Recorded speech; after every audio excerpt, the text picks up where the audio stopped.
Once upon a time, in a kingdom cloaked by forests, dark and wild, there lived a queen who longed for a child. Though she prayed to the heavens and sought counsel from the wise, her womb remained barren, and her heart grew heavy. One winter's evening, as the first snow fell, she sat by her chamber window and made a terrible vow. "Let the snow take my blood," she whispered. "Let it drink my offering, and if it will grant me a child, I care not the cost." She took a small dagger and drew it across her palm. The crimson drops fell like rubies from the windowsill, hungrily swallowed by the snow. The white turned red, then black, and for a moment she thought the snow shifted just a bit, though no wind stirred the air. Days passed, and the queen began to feel the stirrings of life within her. But the joy she felt was sharp and fleeting, for her dreams were plagued by visions of a barefoot child walking on frozen ground, surrounded by black trees that wept blood. Yet, when she woke, drenched in sweat, she dismissed the dreams as foolishness and caressed the scar across her palm, for at last her deepest wish would be fulfilled.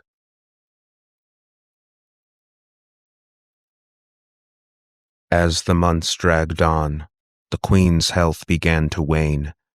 Her skin became ashen, her voice grew weak, and the spark of life in her eyes dimmed away. The midwives whispered among themselves that they had never seen a pregnancy so strange. When the child finally came, it was in the dead of night, beneath a blood moon. The queen screamed once, twice, then fell silent as the babe emerged. The midwives delivered the child with trembling hands, a girl with a tuft of silver hair atop her tiny head, as if kissed by the frost that drank her mother's blood. And the queen, now lifeless, lay with her face turned toward the window, her lips frozen in a faint smile, as the sun began to rise. As the grief-stricken king looked upon his newborn daughter, he declared the child's name to be Snow White. And the beautiful baby sat there in the morning sunlight, the perfect child they'd always wanted. And it was summer, warm, beautiful summer. The child grew, and with each passing year, her beauty became more unnatural. The servants whispered that she never cried as a babe, not even when the winter winds howled like starving wolves. Instead, she would stare silently, or smile charmingly, and steal away the hearts of those whose lucky eyes found her.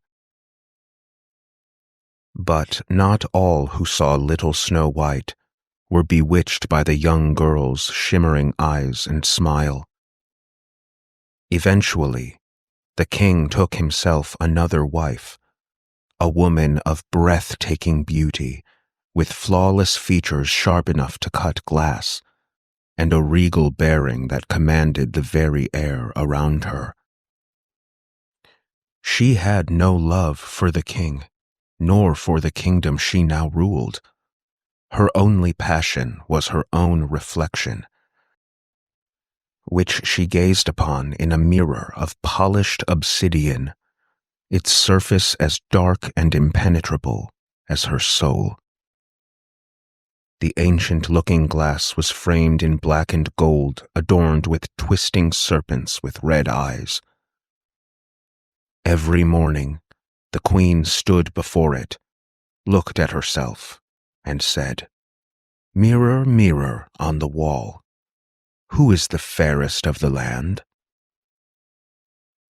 To this the mirror answered, "You, my queen, are fairest of all." And she was satisfied, for she knew that the mirror could only speak the truth. More time passed, and from the moment she could walk, Snow White easily enchanted all she encountered. Her shining hair gleamed even on the grayest of days, and though untouched by time, it remained the purest shade of fresh fallen snow under a winter moon. Her skin was perfect and luminous, and her plumping lips the color of ripe cherries. Servants paused their work to marvel at her. Foreigners brought tales of her beauty back to their lands, claiming no other princess could compare. But the wicked queen's mirror, the only reflecting surface she permitted in the castle, was poison to all eyes but her own. The handsome king, a man of noble bearing and strong features, would look into the glass to see a hideous ogre staring back at him. And little Snow White, beautiful and perfect as she was, saw a pale, deathly girl in the mirror, gaunt and hollow-eyed, and it filled her with horrible dread. "Stepmother," Snow White would cry, "I hate to see the sight of my own reflection so much. One day, I hope to be as beautiful as you." The queen's lips curved into a smile, though it did not reach her eyes. "Perhaps one day after I am long gone," she said, her voice low and honeyed with false warmth, "you will be the prettiest in all the land." But her stepmother could not bear the adoration that Snow White received, nor how the air seemed to brighten in her presence. And every smile and sneaking glance became a thorn in her side, and her hatred of the little girl grew with every passing day. The princess's beauty was not hers to control, and this truth, more than any, festered in her heart like a venomous rot. At night, the queen would stand before the mirror, curling her claws around its gilded frame. Her reflection looked back, beautiful and unyielding, but that was no longer enough. "Mirror on the wall," she would ask, "who is the fairest of the land?" The mirror's surface rippled like pooled ink, as it said, "You, my queen, are fair, it is true, but Snow White is 1,000 times fairer than you." "Snow White?" The woman spat the name like poison from her tongue, clenching her fists so angrily that her long nails drew blood. "Snow White?" And in the darkness of her chamber, the wicked queen began to plot. One day, Snow White came to her stepmother with wildflowers, her hair catching the golden light of the throne room as she approached. "Stepmother," she said innocently, "I picked these for you." The queen accepted the flowers, her fingers brushing against Snow White's for the briefest of moments. "How lovely," she said through her jaw clenched so tightly it ached. Snow White curtsied and turned away, skipping toward the gardens once more as her laughter rang through the air like wind chimes. The queen watched her go, her chest heaving with suppressed hatred, and the flowers withered and blackened in her grasp. The next morning, the queen summoned a huntsman to her chambers. a broad-shouldered man weathered by years of labor across the lands, with hands thickly calloused from wielding axe and knife. She commanded him to take Snow White out into the woods. "Kill her," she said, "and to prove that you've done it, bring me back her heart." The huntsman's loyalty to the crown was unwavering, but still he hesitated, for Snow White was just more than a child, innocent and kind. But he dared not disobey, for the queen was renowned for her wrath, so he bowed his head and left the queen alone with her dark thoughts. She traced her fingers over her own face in the magic mirror. "A pure heart," she whispered to herself, "untouched by wickedness, untouched by sin." The queen reached into her vanity and drew forth an ancient tome, its leather cover cracked with age, its pages yellowed and brittle. She turned to a page marked with a blood-red ribbon and read the jagged script in some long-forgotten language older than the castle itself. "Eat of the heart, and youth shall return, as does spring after winter snow. The flesh will mend, the soul will thrive, and beauty reigns eternal." Her hands trembled as she closed the book, the weight of its promise filling her chest with dark delight. She imagined her face restored to its most youthful beauty, her essence surpassing even that of the gods. Snow White, with her cursed hair, would be the vessel of her rebirth. "Soon," she hissed, "I shall be fairest of all." The huntsman led Snow White deep into the woods, beyond the sunlight, where the trees grew taller, and a chill settled in the air, though it was not the chill of winter. At last, they reached a clearing, and the huntsman turned to face the girl. "Why have we come here, huntsman?" she asked. "Forgive me, princess," he said, drawing his knife. Snow White stepped back, her small hands raised. "Please," she begged, her voice trembling. "Don't hurt me." For a moment the knife faltered in his hand, but before he could decide, Snow White darted into the woods, her feet light as a doe's. She ran blindly, branches clawing at her arms and face, and gnarled roots rising up to trip her. Behind her, the huntsman shouted, his voice growing louder as he closed the distance. Spying a fallen branch thick with moss, Snow White snatched it up and hid behind a tree, her small frame trembling as she listened for his heavy footfalls approaching.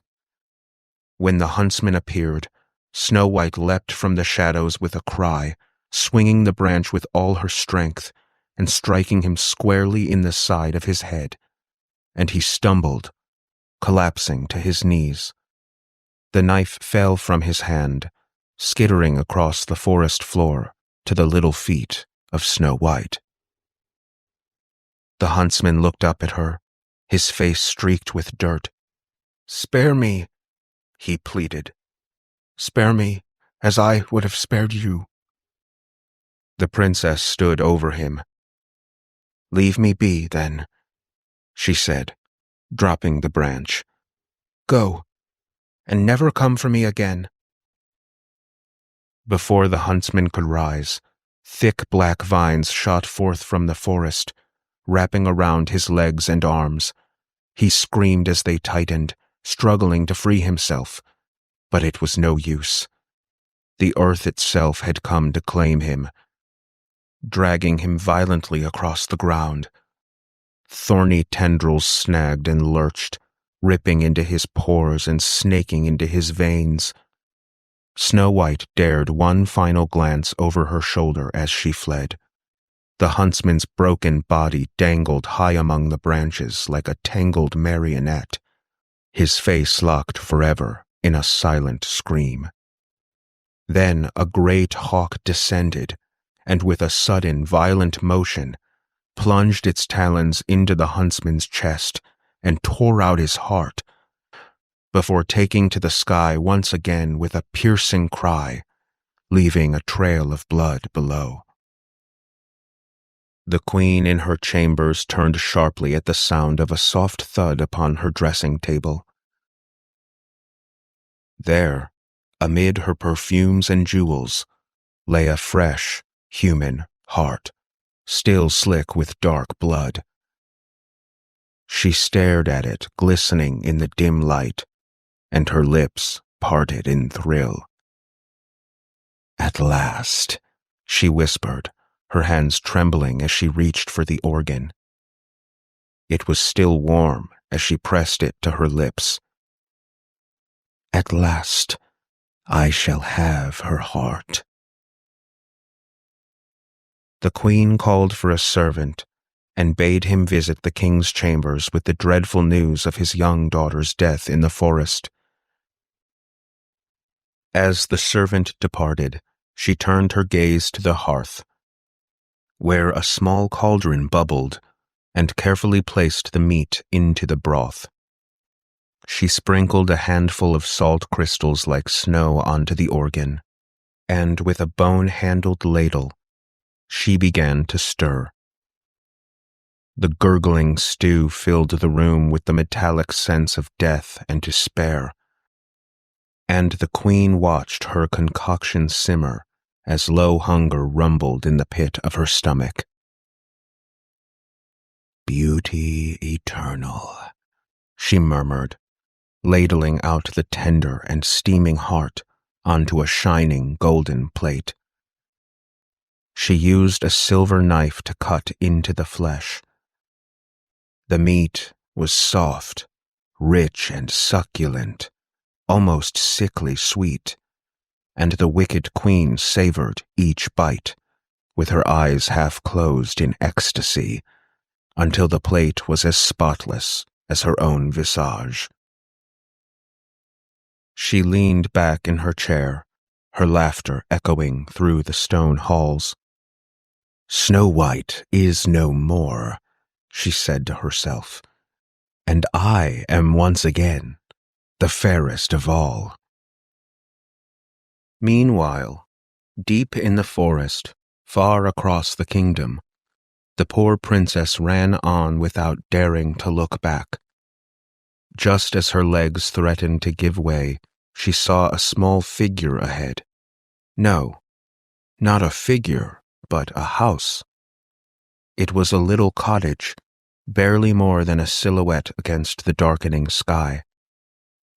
Its thatched roof sagged slightly, and its wooden walls were weathered and worn, and Snow White carried herself, numb with exhaustion, to the little front door. Her small fist rapped against the wood 3 times, and she waited, but no answer came. She knocked again, louder this time, her voice cracking as she called out, "Please, is anyone there?" Still, there was no reply. With no other choice, she pushed open the door. The room inside was dim and cold. A small table stood at the center, covered with a snow-white cloth that looked as if it had never known a stain. 7 little plates sat upon it, each with a spoon resting neatly beside it, and 7 knives and forks and 7 mugs. Against the far wall, 7 little beds stood in perfect formation, each one covered with blankets smooth and untouched. Snow White hesitated, but her hunger outweighed her unease. She moved to the table and took a small piece of bread from each plate, and nibbled on a few vegetables and drank a small sip of wine from each mug. When she finished, and her eyelids fluttered with drowsiness, she moved to the beds. The first bed was too long, the second too sunken in, and the third was too soft. It wasn't until she reached the seventh bed that she found one just right. The cool blankets soon warmed around her as she curled into a ball, spilling her silver hair across the pillow, and closed her eyes, drifting off to sleep. After dark, the masters of the house returned home. They were 7 little men who mined for ore in the mountains. They filled the cottage one by one and lit their 7 candles, when one said, "Who has sat in my chair?"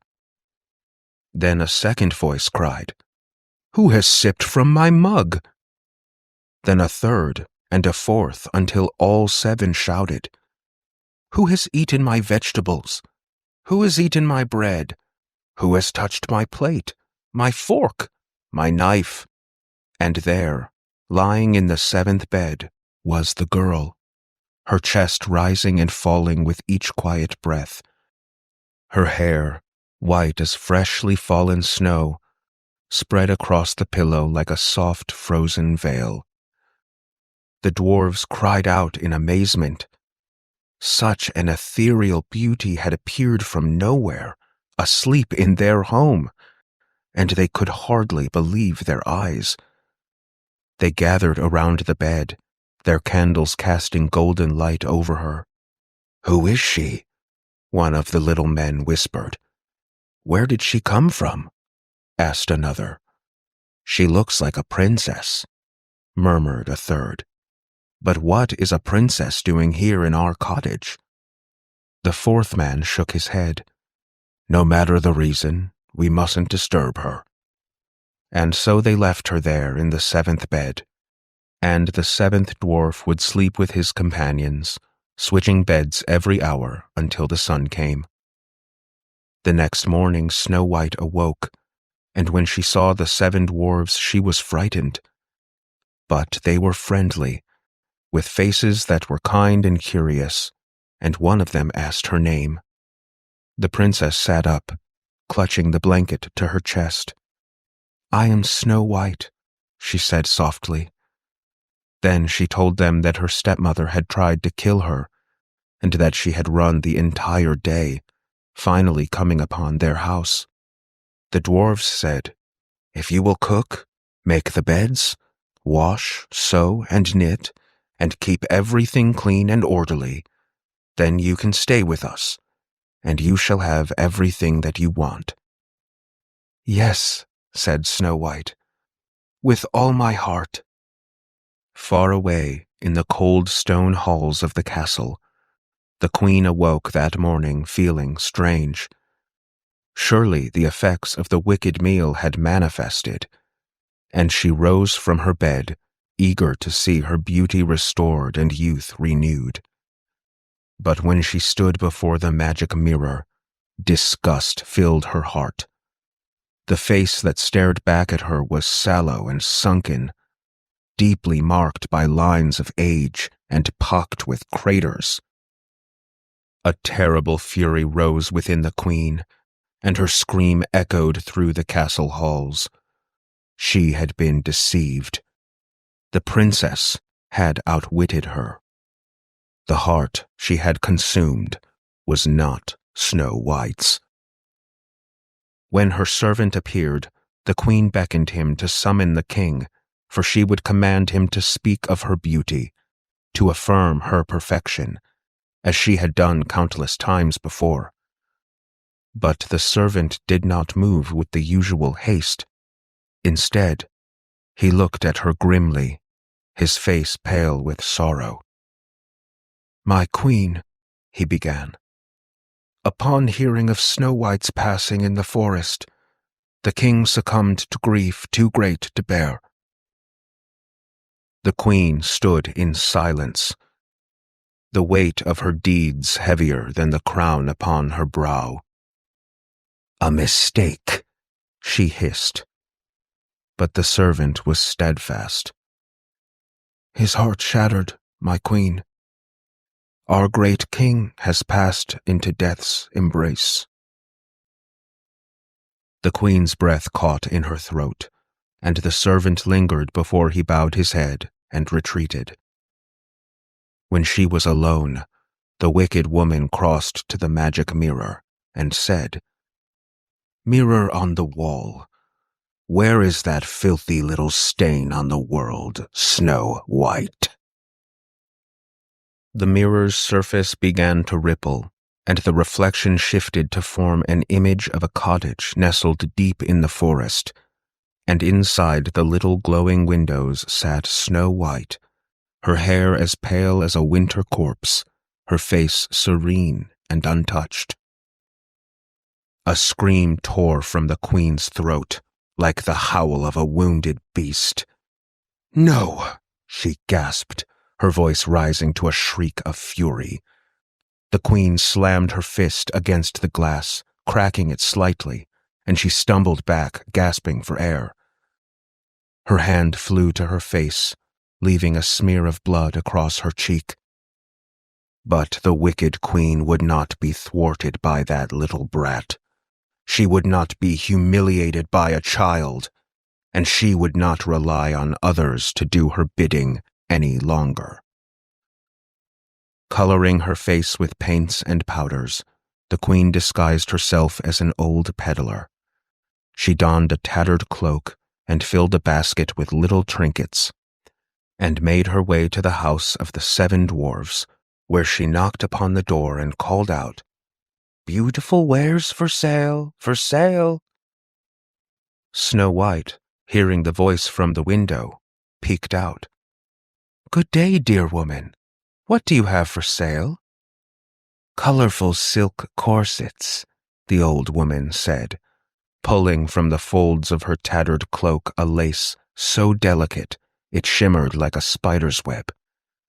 "This one would suit you perfectly, little girl. Would you like it?" Snow White, innocent and trusting, thought only of the trinkets the woman offered.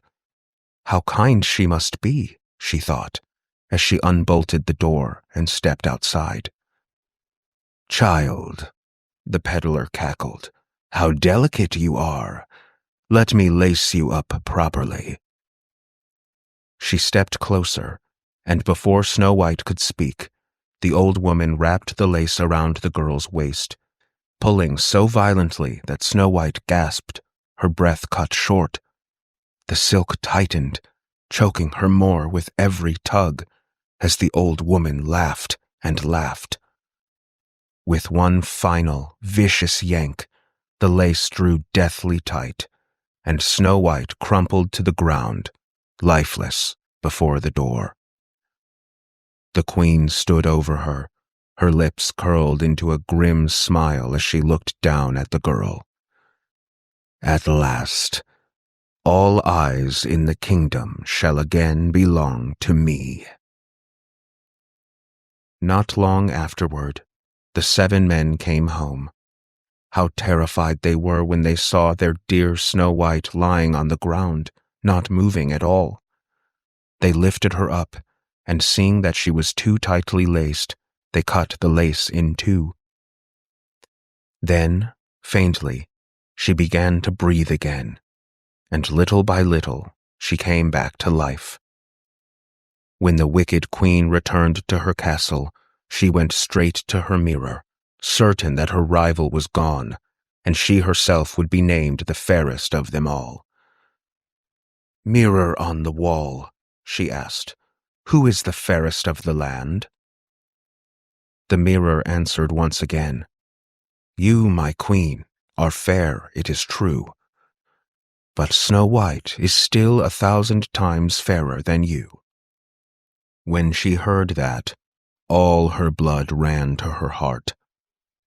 "This time," she said, "I shall think of something that will destroy her once and for all." With the dark art of witchcraft, the queen forged a comb of poisoned ivory and wrapped herself in yet another disguise, this time as a sweet old woman. When she arrived at the little house, she knocked as she called, "Good wares for sale, for sale!" Snow White, peering out from the window, said, "Go on your way. I'm not allowed to let anyone in." But the woman, with a smile, crooned, "Surely you may take a look." She pulled out the poisoned comb, its sharp, gleaming teeth catching the light, and the child, too trusting and too innocent, saw the comb and admired its delicate craftsmanship, and without further hesitation, opened the door. "Now, let me comb your hair properly." And before Snow White could realize the danger, the cold fangs of the comb sank deep into her scalp, and the effects were instantaneous. Snow White's eyes fluttered, and within moments, she collapsed to the floor. "Now you are finished," said the wicked witch. And she turned and walked away, her ragged cloak billowing behind her like a shadow, leaving little Snow White lifeless on the ground. Fortunately, it was almost evening, and the 7 dwarves soon returned home. When they saw Snow White lying on the ground as if she were dead, they examined her and found the poison comb tangled in her hair. They had scarcely pulled it out when Snow White's eyes opened, and she came to herself once again. "What happened?" she whispered sweetly. "You were poisoned," said the eldest man, and once again they warned her to never open the door for anyone.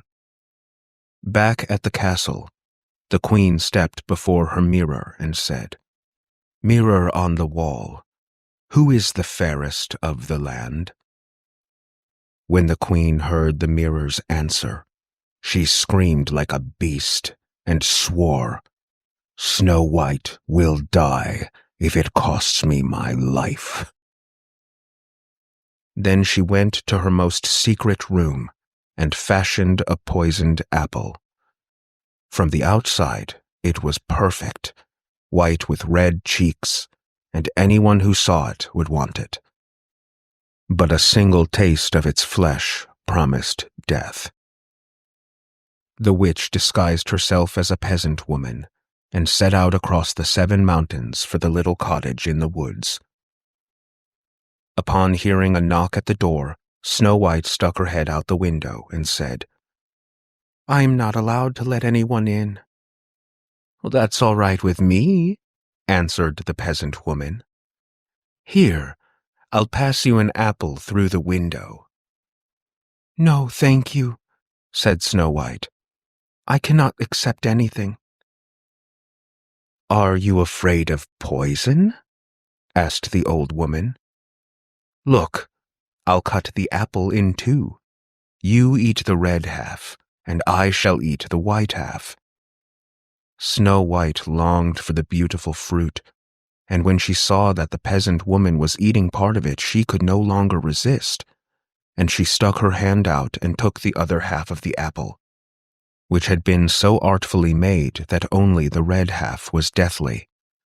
Snow White barely had a bite in her mouth when she fell to the ground, dead. The queen looked at her with a gruesome stare, laughed loudly, and said, "This time, no one can awaken you." Back at the castle, the magic mirror finally answered, "You, my queen, are fairest of all." And her envious heart was at rest.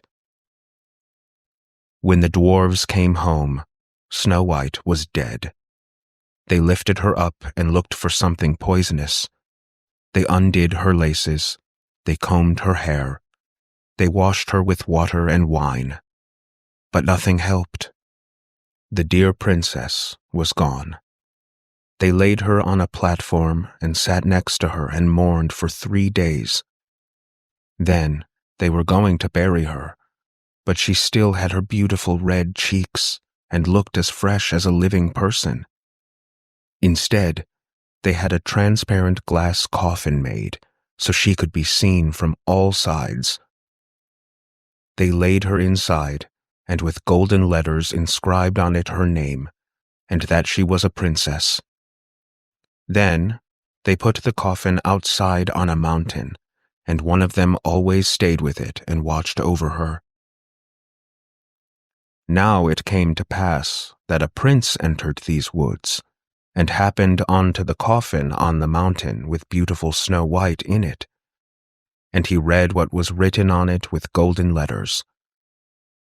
His heart filled with sorrow and admiration upon seeing her breathtaking beauty. Then he said to the dwarves, "Let me have the coffin. I will give you anything you want for it." But the dwarves answered, "We will not sell it for any gold in the world." Then the prince said, "Then give it to me, for I cannot live without being able to see Snow White's beauty, her rosy cheeks and frosty hair. I will honor her and respect her as my most cherished one."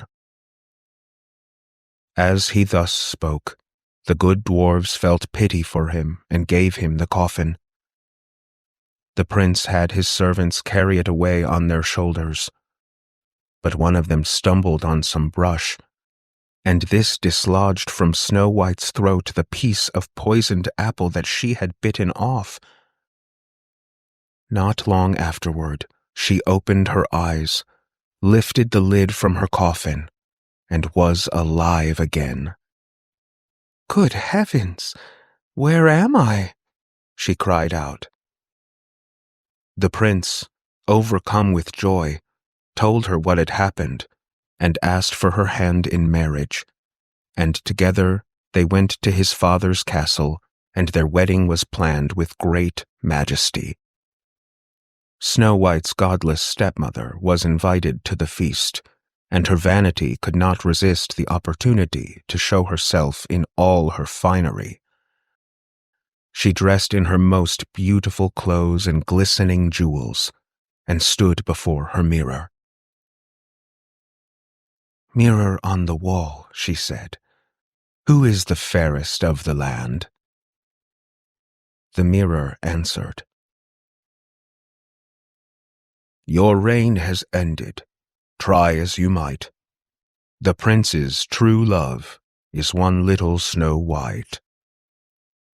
The witch uttered a curse, and without thinking, seized a nearby candlestick and swung it at the mirror. The glass shattered like thunder, scattering across the room, and the mirror, once her faithful servant, was in ruins. Her reflection was gone. The wicked stepmother did not want to go to the wedding, but she knew she had to see the young queen for herself, to confirm the mirror's terrible truth. And so she began to plot her final act of vengeance. She took a pair of iron shoes, heavy and crude, and bewitched them so they appeared light and pretty, but once laced, their true nature would be revealed. She planned to present them as a wedding gift, but without her magic mirror, the queen's attempts to alter her appearance were clumsy and ineffective. In the end, she buried herself in layers of fabric and hunched over so far that she was nearly horizontal, and headed for the celebration dressed as a beggar woman. When she arrived at the wedding, the guards barred her way, and the wicked witch wept with feigned sorrow. "Please," she begged, "I raised little Snow White from a baby. I shan't miss her wedding day. It would break my heart." The guards exchanged uneasy glances as Snow White herself appeared at the gate, radiant in her wedding gown. "Who are you?" the sweet bride asked gently, eyeing the hunched figure before her. The witch bowed her head. "I have traveled far to see you on this joyous day. I am but a poor woman who once cared for you. my dear." Snow White's memory failed to place the woman, but as she studied her appearance, her kindness outweighed her suspicions. "Let her in," she said to the guards. "It is a day of celebration, and no one should be turned away." The guards stepped aside, and the witch shuffled into the castle. She attempted to give Snow White the shoes right away. "My dear," she sang, "I have brought you a wedding gift. These shoes will make you the most graceful dancer in the land." But Snow White gently shook her head.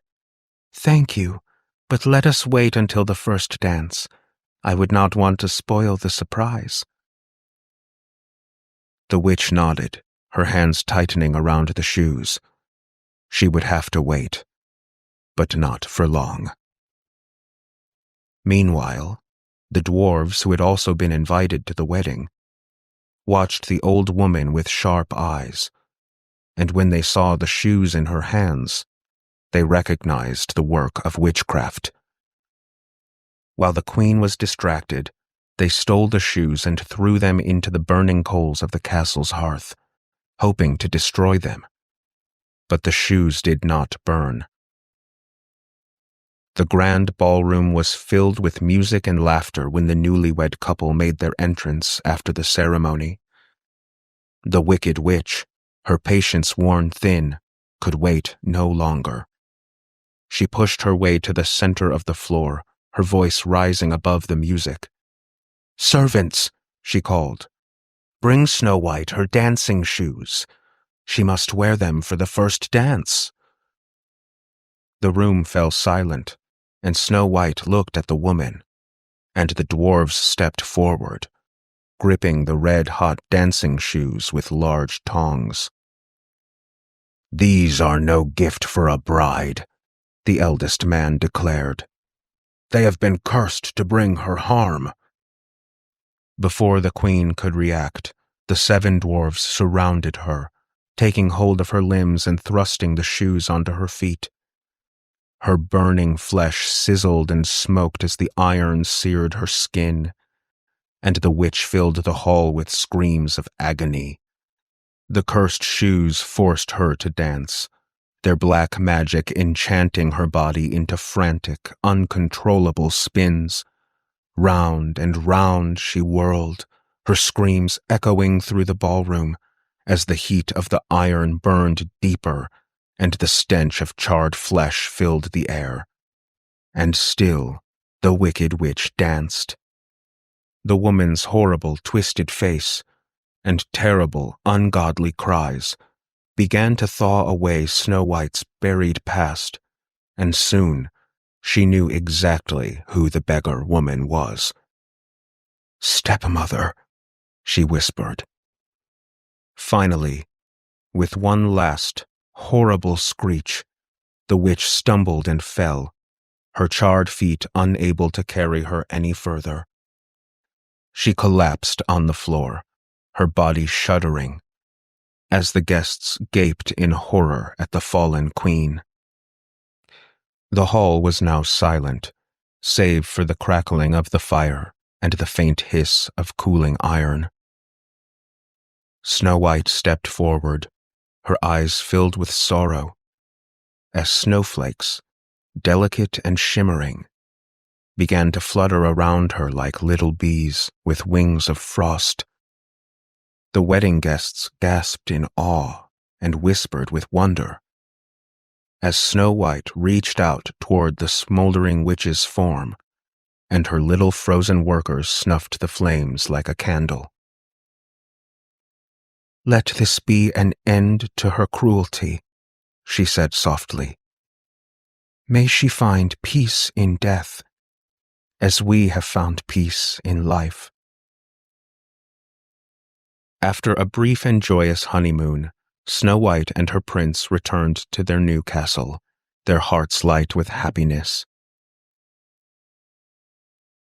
The dwarves, ever loyal, arrived soon after, carrying Snow White's old belongings from the wicked queen's castle.